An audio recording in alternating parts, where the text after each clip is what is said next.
Welcome back to another installment in getting the most out of your parent portal. If you need a quick refresher on how to log into the portal, be sure to check out our video that focuses on that topic.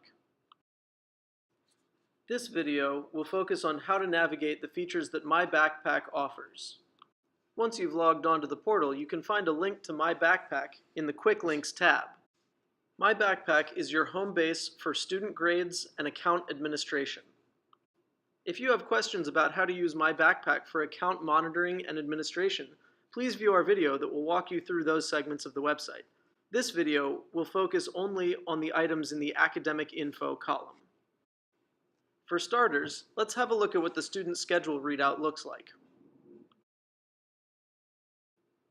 There are two drop-down menus on this page. The first, in the top left, allows you to select a particular student if you have more than one son or daughter who attends the school. The other drop-down menu in the top right allows you to choose Semester 1, Semester 2, or the whole year. Once you've made your selections, you'll see the courses listed for the student and term that you have chosen. Since Good Counsel uses block scheduling, if you'd like to see the classes organized more by Blue Day and Gold Day rather than in one large list, you can click the Chart View button. If you prefer the original view, just click the List View button and you'll return back where you started. If you'd like to go back to the home screen, find the house icon in the top right and click it. From the home screen, the next feature we'll explore is the student calendar. This calendar again has a drop-down menu in the top left to allow you to select the student whose calendar you would like to view. An important note about this calendar is that it will only show already graded assignments. The calendar on the portal is where you want to look to have a heads up about homework and upcoming assignments. Click the dot on any day to find out more specifics about that assignment. In this view of a graded assignment, you can see its title, the class in which it was assigned, the teacher of the class who assigned it, the day on which it was due, the type of assignment it was, the score that the student earned on the assignment, and the total possible points which the student could have earned on the assignment. Finally, there's a link to the Daily Assignments and Comments section, which is where you'll find the complete list of a student's grades. While this calendar view can provide an interesting glance at a student's assignments grouped by date, the Daily Assignments and Comments section has far greater functionality and is much more user-friendly. We'll look at that in a moment. For quick access to the links from the home page from anywhere in My Backpack, click the three bars in the top left corner. All of the options available to you on the home screen will now come up. In a little bit, we'll come back to look at grades and comments history, but for now, we're going to skip over it and go straight to Daily Assignments and Comments. Here, as elsewhere, you have a drop-down menu to select a student. Next, you have another drop-down menu to select the marking period for which you would like to view assignments. You can select all, this week, next week, or you can select by quarter. We're going to only look at first quarter grades. Once you've made your selection, you'll see grades listed for all of the courses in which the selected student is currently enrolled. Courses are likely to have slight variations in grading policies, so it's important to check out the syllabus for each course to make sure you understand the conditions under which students will be evaluated.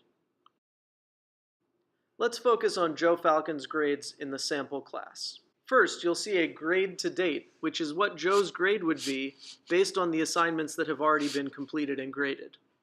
This feature will not appear close to the beginnings of marking periods.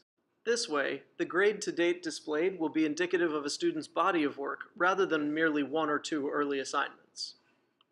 This display shows each assignment's name, the group in which it is categorized, the score the student earned on the assignment out of the possible points the student could have earned, and the due date for the assignment. Additionally, teachers will sometimes type comments for particular assignments, as in the case of Chapter 1 test.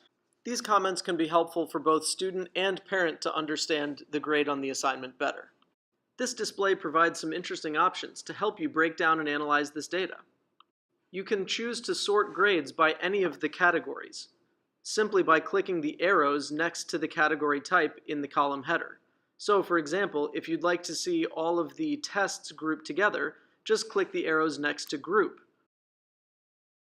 Grouping by the Possible column will allow you to see those assignments that are weighted most heavily grouped together, so you can make sure you're focusing in on what matters the most. Another useful function is grouping by the score column. If a student misses the due date for an assignment for any reason, teachers will often put a .1 into the gradebook for that assignment as a placeholder. This signifies to the student and parent that the assignment can still be made up for credit, but also shows what the overall grade would be if that assignment were not ever made up. A 0 in the gradebook for an assignment means that the student has lost the chance to complete it for credit. Grouping by the score column lets you easily find all of the assignments that may have been missed but could still be made up for credit. Just sort by score and find the .1. The last feature we'll look at is Grades and Comments History. So click on the 3 bars in the top left to bring the home menu back up, and find Grades and Comments History in that menu. This screen shows the credits that students have earned by completing classes. Again, we have 2 drop-down menus, one in the top left to select Student, and the other in the top right to select the academic year you would like to view. This screen only shows completed classes, but it can be a useful tool to help you make sure that you've completed all your graduation requirements. That's all for now. Thanks for joining me, and make sure to check out our other videos on how to get the most out of your parent portal.